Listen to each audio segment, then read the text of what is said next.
ಓಂ ನಮೋ ನಾರಾಯಣ. ಓಂ ನಮೋ ನಾರಾಯಣ. ನನ್ನ ಹೆಸರು ನಾಗೇಂದ್ರ ಪಂಡಿತ್ ಅಂತ.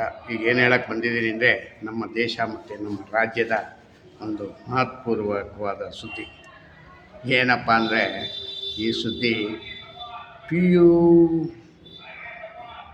ಯು ಸಿ ಬೋರ್ಡು ಐತಿಹಾಸಿಕ ರಿಸಲ್ಟ್ ಕೊಟ್ಬಿಟ್ಟಿದೆ. ಹೆಂಗೆ ಐತಿಹಾಸಿಕ ರಿಸಲ್ಟ್ ಅಂದರೆ ಹೆಂಗೆ ಕೊಟ್ಟಿದೆ? ಎಲ್ಲರಿಗೂ 15 ಮಾರ್ಕ್ಸ್ ಎಕ್ಸ್ಟ್ರಾ ಕೊಟ್ಬಿಟ್ಟು ಪಾಸ್ ಮಾಡಿಬಿಡೋದು. ಹೆಂಗೆ ಇದು ಗಾಂಧಿ ಪಾಸ್ ಅಂತ. ನಮ್ಮ ಮಧು ಬಂಗಾರಪ್ಪನವರ ಮಗ ಮಧು ಬಂಗಾರಪ್ಪನವರ ಬುದ್ಧಿವಂತಿಕೆ. ಅವ್ರಿಗೆ ಕನ್ನಡ ಬರಲ್ಲ. ಯಾರಿಗೆ? ಮಧು ಬಂಗಾರಪ್ಪನಿಗೆ ಕನ್ನಡ ಬರಲ್ಲ. ಇನ್ನು ಈ ರಾಜ್ಯದ ಸಚಿವರಾಗಿ ಇನ್ನೇನು ಮಾಡ್ತಾರೆ ಹೇಳಿ? 50 ಮಾರ್ಕ್ಸಿಗೆ ಕೊಟ್ಬಿಡ್ತಾರೆ ಆರಾಮಾಗಿ. ಯಾಕೆ ಹಂಗಂದ್ರೆ ಜಲ್ದಿ ಪಾಸ್ ಆಗಿಬಿಡ್ಬೇಕು. ಯಾರು ಫೇಲ್ ಆಗಿಬಿಡ್ರು. ಮತ್ತು ಇನ್ನೊಂದು ಏನಪ್ಪ ಹಂಗಂತಂದರೆ, ರಾಜ್ಯಕ್ಕೆ ಹೆಸರು ಬೇಕು. ಇಂತಿಂಥ ಜಿಲ್ಲೆ ಇಷ್ಟಿಷ್ಟು ಪರ್ಸೆಂಟೇಜ್ ತಗೋತು ಅಂತ. ಎಲ್ಲ ಸಾರಿನೂ ಆ ಕಲಬುರಗಿ ಜಿಲ್ಲೆ ಕೊನೆಯಲ್ಲಿತ್ತು. ಈ ಸತಿ ಏನಾಗಿದೆ ಗೊತ್ತಾ? ಅದು 4ನೇ ಸ್ಥಾನಕ್ಕೆ ಬಂದ್ಬಿಟ್ಟಿದೆ. ಎಷ್ಟು ಮಟ್ಟಿಗಿದೆ ನೋಡಿದ್ರ? ಆ ಬೋರ್ಡ್ನ ಆ ಜಿಲ್ಲಾ ಅಧ್ಯಕ್ಷ ಹೇಳ್ದ ಹಂಗಂತೇಳಿ ಈ ಮಧು ಬಂಗಾರಪ್ಪ ಬುದ್ಧಿ ಇಲ್ಲದ ಹೀನ ಬುದ್ಧಿಯ ಮನುಷ್ಯ. ಇವನಿಗೂ ಬುದ್ಧಿ ಇಲ್ಲ, ಹೇಳ್ದವನಿಗೂ ಬುದ್ಧಿ ಇಲ್ಲ. ಇದೇ ಐತಿಹಾಸಿಕ ರಿಸಲ್ಟು ಅಲ್ರಿ. ಮಕ್ಕಳು ಓದಬೇಕು, ಮಕ್ಕಳು ವಿದ್ಯಾಭ್ಯಾಸ ಮಾಡಲಿ, ಅವರು ಕಷ್ಟಪಟ್ಟು ಅದರಿಂದ ತೇರ್ಗಡೆ ಆಗಲಿದ್ದಾಗ ನಾಲೆಜ್ ಬರ್ತದೆ. ನಾಲೆಜ್ ಇಲ್ಲದೆ ಪಾಸ್ ಮಾಡಿ ಕಲಿಸ್ಬಿಟ್ರೆ ಏನು ಪ್ರಯೋಜನಪ್ಪ? ಬಂಗಾರಪ್ಪ, ಮಧು ಬಂಗಾರಪ್ಪ, ನಿನ್ನನ್ನು ಯಾಕಪ್ಪ ಬಂಗಾರಪ್ಪ ಅಂತ ಹೆಸರಿಟ್ರು? ಇನ್ಮೇಲೆ ಮಧು ಅಂತ ಮಾತ್ರ ಕರೀತೀನಪ್ಪ. ಬಂಗಾರಪ್ಪನಂಥ ಬುದ್ಧಿ ಇಲ್ಲ ನಿನ್ನ ಹತ್ರ. ಬಂಗಾರಪ್ಪನಂಥ ಬುದ್ಧಿ ಬರಬೇಕಾದ್ರೆ ಇನ್ನೊಂದು ಸತಿ ನಿನ್ನ ತಾಯಿ ಹೊಟ್ಟೆ ಒಳಗೆ ಹುಟ್ಟಿ ಬರಬೇಕು. ಮಧು ನಿನಗೆ ಮಧು ಹೇಳೋಣ, ಬಂಗಾರಪ್ಪನ ಹೆಸರು ಬೇಡ. ಯಾಕೆಂದರೆ ಒಳ್ಳೆಯ ಹೆಸರಲ್ಲ ಅದು. ಬಂಗಾರಪ್ಪ ಅನ್ನೋದೇ ಒಳ್ಳೆಯ ಹೆಸರಲ್ಲ ನಿನಗೆ. ಯಾಕೆ ಹಂಗಂತಂದರೆ, ದೊಡ್ಡ ಚಳವಳಿಗಾರ, ಸಮಾಜಕ್ಕೆ ಬೇಕಾದಷ್ಟು ಕೊಡುಗೆ ಕೊಟ್ಟಂಥ ನಾಯಕ. ಆ ನಾಯಕನ ಹೆಸರಿನಿಗೆ ನೀವು ಮಸಿ ಬೆಳೆಯೋಕ್ಕೆ ಬಂದಿದ್ದೀರಲ್ಲ ಇಬ್ಬರೂ, ಅಪ್ಪ ಮಗ, ಅಣ್ಣ ತಮ್ಮ ಇಬ್ಬರೂ. ಅವನು BJPಲಿ, ನೀನು ಕಾಂಗ್ರೆಸ್ಸಲ್ಲಿ. ಚೆನ್ನಾಗಿದೆ ಇದು. ಎಷ್ಟು ಮಟ್ಟಿಗೆ ಚೆನ್ನಾಗಿದೆ ಹಂಗಂದರೆ ಹೇಳೋಕ್ಕೆ ಆಗಲ್ಲ, ಹಂಗಿದೆ. ಏನು ಇದರಿಂದ ಏನು ಸಮಾಜಕ್ಕೆ ಉಳಿತಾಯಿತು? ನೀನು ಒಳ್ಳೆ ರಿಸಲ್ಟು ಅಂತ ಅನ್ನೋದು ಮಾಡಿಸ್ಬಿಟ್ಟೆ. ನಿನ್ನ ಸಮಾಜಕ್ಕೆ ಏನು ಒಳ್ಳೆ ಇದಾಯಿತು? ಆ ಮುಖ್ಯಮಂತ್ರಿನೂ ಎಡ್ಡ ಮುಖ್ಯಮಂತ್ರಿ, ಮತ್ತು ಇವನು ವಿರೋಧ ಪಕ್ಷದ ನಾಯಕ ಅದಕ್ಕಿಂತ ದಡ್ಡನಾಗಿದ್ದಕ್ಕೆ ಮುಖ್ಯಮಂತ್ರಿ. ಇದು ಯಾರು? ವಿರೋಧ ಪಕ್ಷ ನಾಯಕ. ಯಾಕೆ ಹಿಂಗೆ ಮಾಡ್ತಾಯಿದ್ದೀರಾ ಅಂತಲೂ ಕೇಳದೆ ಕೂತಿದ್ದಾರೆ. ಯಾಕೆ ಈ ಥರ ಇಲ್ಲದದ್ದನ್ನ ಇದನ್ನು ಮಾಡ್ತೀರಾ? ಏನೋ ಕೋವಿಡ್ ಟೈಮಲ್ಲಿ ಸ್ಕೂಲ್ ನಡೀಲಿಲ್ಲ, ಇದು ಮಾಡಿದಾಗ ಏನೋ ಒಂದಷ್ಟು ಪಾಸ್ ಮಾಡಿದ್ರು, ಓಕೆ. ಈಗ ಯಾಕೆ? ಇದು ಅಭ್ಯಾಸ ಆದರೆ ಇದು ಸಮಾಜಕ್ಕೆ ಇದು ಒಳ್ಳೆಯದಲ್ಲ. ಏನೋ ನನಗೆ ತಿಳಿದಿದ್ದನ್ನು ನಾನು ಹೇಳಿದೆ. ನಿಮಗೆ ಹೆಂಗೆ ತಿಳಿದಿದೆಯೋ ಗೊತ್ತಿಲ್ಲ. ಮಿಸ್ಟರ್ ಮಧು, ನಿನಗೆ ಮಂತ್ರಿ ಮಾಡಿದ್ದು ಅದು ಯಾವ ಸೀಮೆ ಲೆಕ್ಕದಲ್ಲಿ ಮಂತ್ರಿ ಮಾಡಿದ್ರೋ ಗೊತ್ತಿಲ್ಲ. ಯಾರು ಮಾಡಿದ್ರಪ್ಪ ನಿನ್ನ? ಯಾರೋ DK ಶಿವಕುಮಾರ? ಅಯ್ಯೋ, ಕೆಲಸವೇ ಇಲ್ಲ. ಪ್ರಯೋಜನಕ್ಕಿಲ್ದಿದ್ದವ್ರನ್ನೀಗ ಮಂತ್ರಿ ಏನೋ ಬಂಗಾರಪ್ಪನ ಮಗ ಅಂತ ಮಾಡಿಬಿಟ್ಟವ್ರೆ ಅಷ್ಟೇ. ಇನ್ನೇನಕ್ಕೂ ಇಲ್ಲ. ನಿಂದೇನು ಟ್ಯಾಲೆಂಟ್ ಇಲ್ಲ. ಯಾಕೆಲ್ಲ ನಿಂದೇನು ಟ್ಯಾಲೆಂಟ್ ಇರೋ? ಮೊನ್ನೆ SSLC ಎಕ್ಸಾಮಿನೇಷನ್ನು ಕೊನೆ ಇನ್ನು 3 ದಿವಸ ಇದ್ದಾಗ ನೀನು ಹಿಂದಿನೀಗ ಕ್ಯಾನ್ಸಲ್, ಹಿಂದಿ ಬೇಡ ಹಂಗಂತ ಹೇಳ್ದಲ್ಲ. ತ್ರಿಭಾಷಾ ಸೂತ್ರರೀಗ ಬೇಡ ನಮ್ಮ ರಾಜ್ಯಕ್ಕೆ ಹೆಂಗಂತ. ಅಲ್ಲಪ್ಪ, ಇಷ್ಟು ವರ್ಷಗಳು ನಡ್ಕೊಂಬಂದಿತ್ತಲ್ಲಪ್ಪ, ಅದೇನಾಯಿತು ಅದು ಹಂಗಾರೆ? ಅದು ಹೆಂಗೆ ನಿಮ್ಗಳಿಗೆ ಉದ್ಭವ ಆಗುತ್ತೆ ಇದು? ದೇಶದಲ್ಲಿ ಎಷ್ಟು ಭಾಷೆ ಇದೆಯಾ ಅಷ್ಟು ಭಾಷೆನೂ ಕಲೀರಿ ಅಂತ ಹೇಳ್ಕೊಡ್ಬೇಕು ಮಕ್ಕಳಿಗೆ. ನೀನು ಕಲಿಬೇಡ ಹಂಗಂತ ಹೇಳೋದ್ರಲ್ಲಿ ನಿಮ್ಗೆ ಯಾವ ರೀತಿ ಹಕ್ಕು ಇಲ್ಲ. ಇಷ್ಟ ಬಂದವ್ರು ಕಲೀಲಿ ಅಂತ ಹೇಳಿದ್ರು ಪರವಾಗಿಲ್ಲ. ಆದರೆ ಈ ಭಾಷೆ ಬೇಡ, ಆ ಭಾಷೆ ಬೇಡ ಹಂಗಂತ ಹೇಳೋದು ನಿಮ್ಮ ವಿವೇಚನೆಗೆ ಬಿಟ್ಟಿದ್ದು. ಆದರೆ ಅದನ್ನೀಗ ನಿಮ್ಮ ಮಕ್ಕಳು ಮಾತ್ರ ಯಾವ ಸ್ಕೂಲಲ್ಲಿ ಓದಿಸ್ತಾ ಇದ್ದೀರಾ? ನಿಮ್ಮ ಮಕ್ಕಳಿಗೆ ಯಾವ ಸ್ಕೂಲಲ್ಲಿ? ಅವ್ರಿಗೇನು ಹಿಂದಿ ಮಾಡಲ್ವಲ್ಲಿ? ಹಿಂದಿ ಮಾಡಲ್ವೇನ್ರಿ ಅಲ್ಲಿ? ಯಾವುದು ನೀವು ನ್ಯಾಷನಲ್ ಸ್ಕೂಲ್ ಓದಿಸ್ತಾ ಇದ್ದೀರಾ ಅಂತ ICIC ಇದರಲ್ಲಿ ಸಿಲೆಬಸ್ಸಲ್ಲಿ. ಅಲ್ಲೇನು ನಿಮಗೆ ಮಕ್ಕಳಿಗೆಲ್ಲ ಹಿಂದಿ ಬೇಡ, ನೀವು ಇದಕ್ಕೆ ಮಾತ್ರ ಮಾಡಿ ಹಿಂಗಂತ ಇರ್ತದ. ನಿಮ್ಮ ಮಕ್ಕಳು ಮಾತ್ರ ಎಜುಕೇಷನ್ ಆಗಬೇಕು, ಬೇರೆಯವ್ರ ಮಕ್ಕಳಿಗೆ ಮಾತ್ರ ಆಗೋದು ಬೇಡ. ಮಿಸ್ಟರ್ ನಮ್ಮ ಇವರೊಬ್ಬರು ಕನ್ನಡ ಚಳವಳಿ ನಾಯಕರು ಆದಂಥ ನಾರಾಯಣ ಗೌಡರು ಇದೇ ವಿಷಯವಾಗಿ ಭಾಳ ವಿರುದ್ಧವಾಗಿ ತದ್ವಿರುದ್ಧವಾಗಿ ಮಾತಾಡಿದ್ರು. ನಿಮಗೆ ಅದರ ಭಾಷಾಸೂತ್ರ ಏನಾದ್ರು ಗೊತ್ತಿದೆಯಾ? ವಿವೇಕ ಇದೆಯಾ?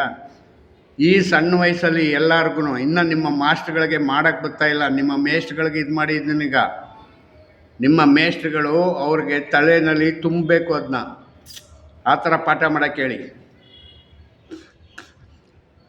ಎಲ್ಲ ನಿಮ್ಮ ಮೇಸ್ಟ್ರುಗಳೆಲ್ಲ ಏನು ಗೊತ್ತಾ, ತಿಂಗಳ ಸಂಬಳಕ್ಕೋಸ್ಕರ ಬರೋರು. ಜೀವನಕ್ಕೆ ಬರೋ ಮೇಸ್ಟ್ರುಗಳಿಕ್ಕೊಂಡು ನೀವು ವಿದ್ಯೆ ಕಲಿಸ್ತೀನಿ ಅಂದರೆ ಆಗತ್ತೇನ್ರಿ? ವಿದ್ಯೆ ಕಲಿಸ್ತೀನಿ ಅಂದರೆ ಆಗುತ್ತಾ? ನಾನು ನೋಡ್ತಾ ಇದ್ದೀನಿ ಎಲ್ಲ ಸ್ಕೂಲ್ಗಳಲ್ಲೂ ಎಷ್ಟು ಮಟ್ಟಿಗೆ ಪಾಠ ಮಾಡ್ತಾಯಿದ್ದಾರೆ ಹಿಂಗಂತ. ಯಾರ್ಯಾರು ಪಾಠ ಮಾಡ್ತಾರೆ, ಹೆಂಗಿದೆ. ನನ್ನ ಅಕ್ಕಪಕ್ಕನೇ ಇದೆ ಒಂದು 2-3 ಸ್ಕೂಲ್ಗಳು. ಇಡೀ ಬೆಳಗ್ಗೆಯಿಂದ ಸಂಜೆವರೆಗೂ ಕೂಗಾಡ್ಕೊಂಡು ಕಿರ್ಚಾಡ್ಕೊಂಡೇ ಇರ್ತವೆ. ಅದು ಯಾವಾಗ ಪಾಠ ಮಾಡ್ತಾರೋ ಅಂತೇ ಗೊತ್ತಿಲ್ಲ ನನಗೇನೆ. ಅರ್ಥ ಆಯ್ತಾ? ಸೋಮಾರಿ ಮೇಸ್ಟ್ರುಗಳು, ಆಮೇಲೇನು ಎಜುಕೇಷನ್ ಇಲ್ದಿದ್ದ ಮೇಸ್ಟ್ರುಗಳು. SLC ಪಾಸ್ ಆಗಿರಲ್ಲ, ಅವನ್ನ ಮೇಸ್ಟ್ರು ಅಂತ ಮಾಡ್ಕೊಂಬಿಟ್ಟಿರ್ತಾರೆ.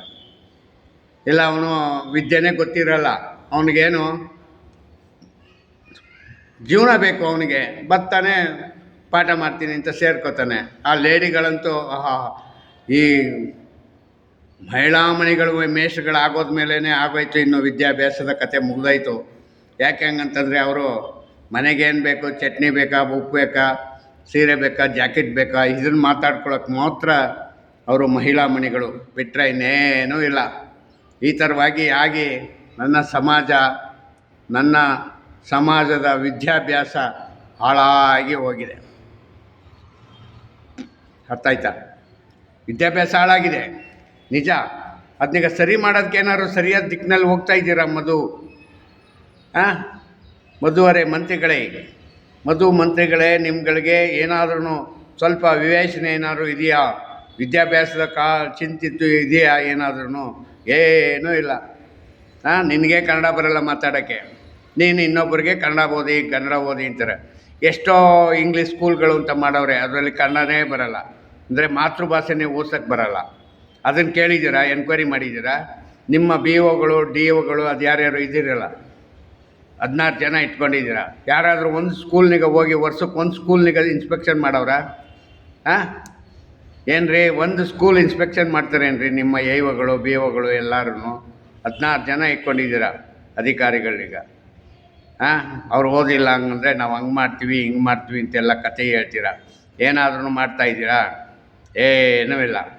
ಇವತ್ತು ನೋಡಿದ್ರೆ PUC ಐತಿಹಾಸಿಕ ರಿಸಲ್ಟ್ ಅಂತ ಪತ್ರಿಕೆಯವರು ಬರೀತಾರೆ. ಪತ್ರಕರ್ತರಿಗೆ ಏನು ಕೆಲಸ?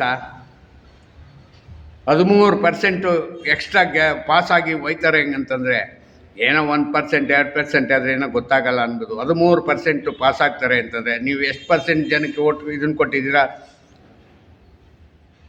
ಫ್ರೀ ಎಜುಕೇಷನ್ನ ಇದನ್ನೀಗ ನಂಬರ್ಗಳೀಗ ಮಾರ್ಕ್ನ ನೀವೊಂದು 50 ಜನಕ್ಕೆ ಕೊಟ್ಟಿರೋದ್ರಿಂದನೇ ಇದು ಒಂದು 13% ಎಕ್ಸ್ಟ್ರಾ ಆಗಿದೆ.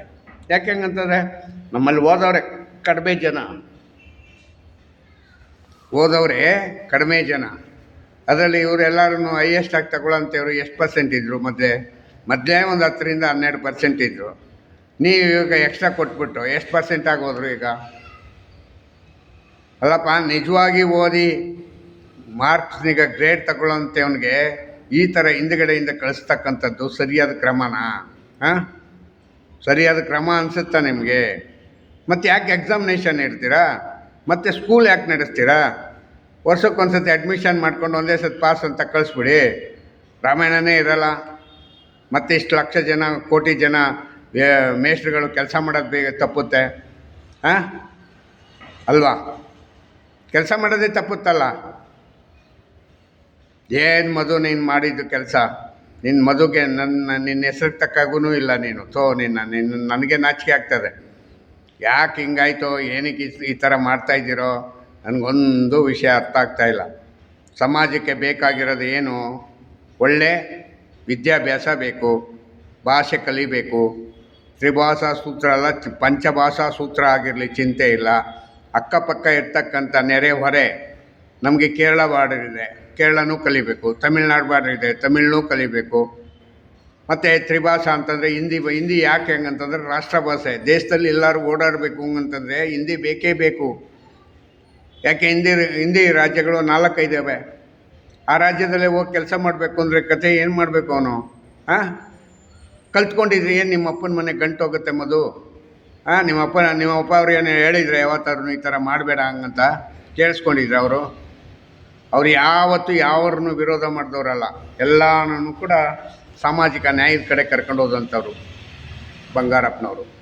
ಬಂಗಾರಪ್ಪನವರು ದೀನ ದಲಿತರ ನಾಯಕ. ಅವರು ದೀನ ದಲಿತರ ನಾಯಕ. ಅವನು ಅಷ್ಟು ತುಂಬ ಹೆಸರುವಾಸಿ ಮಾಡಿದಂಥ ನಾಯಕರ ಮಗ ಆಗಿ ನೀನು ಈ ಥರ ಸಣ್ಣದಾಗಿ ನಡ್ಕೊಳ್ಳೋದು ಸರಿಯಾದ ಇದೆಲ್ಲ ಪ್ರವೃತ್ತಿ ಅಲ್ಲ. ಆ ವಿರೋಧ ಪಕ್ಷದವ್ರು ಏನು ನಿದ್ದೆ ಮಾಡ್ತಾವ್ರ? ವಿರೋಧ ಪಕ್ಷದವ್ರು ಮಾತಾಡಬೇಕಲ್ವ? ಮಾತಾಡೋಲ್ಲ. ಯಾಕೆ ಹಂಗಂತಂದರೆ ಅವ್ರಿಗೂ ಅದೇ ಬೇಕಾಗಿರೋದು. ಏನೋ ಒಂದು ಆಗಲಿ ಬಿಟ್ಟರೆ, ಏನೋ ಒಂದು ಮಾಡ್ಕೊಂಡು ಹೋಗ್ಲಿ ಹಿಂಗಂತ. ವಿರೋಧ ಮಾಡೋದಿಲ್ಲ ಅಂತಂದರೆ ಎಲ್ಲಿ ಯಾವತ್ತು ಸಮಾಜ ಉದ್ಧಾರ ಆಗುತ್ತೆ? ವಿರೋಧ ಮಾಡಲಿ ಅಂತ ಅಲ್ವನಪ್ಪ ವಿರೋಧ ಪಕ್ಷ ನಾಯಕರು ನಿಮ್ಮನಿಗೆ ನೇಮಕ ಮಾಡಿರೋದು. ನೀನೇ ವಿರೋಧ ಮಾಡಿಲ್ಲ ಅಂದರೆ ಇನ್ಯಾರು ಮಾಡ್ತಾರೆ? ಹೇಳಿ. ನನಗೇನೋ ನಿಮ್ಮ ನಡವಳಿಕೆ ನನಗೆ ಸರಿ ಅನ್ನಿಸ್ಲಿಲ್ಲಪ್ಪ. ನೀವು ನಡವಳಿಕೆ, ನೀವು ನಡ್ಕೊಂಡಿದ್ದ ರೀತಿ, ನಿಮ್ಮ ಭಾಷೆ, ನಿಮ್ಮ ಇದು ಯಾವುದೂ ನನಗೆ ಸರಿ ಅನ್ನಿಸ್ಲಿಲ್ಲ. ಇದು ತುಂಬ ತಪ್ಪಿನ ಕಲ್ಪನೆ ಕೆಲಸ. ಇದು ಒಳ್ಳೆಯದಲ್ಲ. ಅರ್ಥ ಆಯ್ತಾ? ಇಷ್ಟು ಹೇಳಿ ನಾನು ಇಲ್ಲಿಗೆ ನನ್ನ ಮಾತನ್ನ ಮುಗಿಸ್ತೀನಿ. ಜೈ ಹಿಂದ್, ಜೈ ಕರ್ನಾಟಕ ಮಾತೆ, ಓಂ ನಮೋ ನಾರಾಯಣ. ನನ್ನ ಶೇರ್ ಮಾಡಿ ಮತ್ತು ನನ್ನ ಸಬ್ಸ್ಕ್ರೈಬ್ ಮಾಡಿಕೊಂಡು ಮುಂದೆ ಹೋಗೋದಕ್ಕೆ ಅನುವು ಮಾಡಿಕೊಡಿ ಅಂತ ಕೇಳ್ತಾ ಇಷ್ಟು ಮಾತು ಹೇಳಿ ಮುಗಿಸ್ತೀನಿ. ಜೈ ಹಿಂದ್, ಜೈ ಕರ್ನಾಟಕ.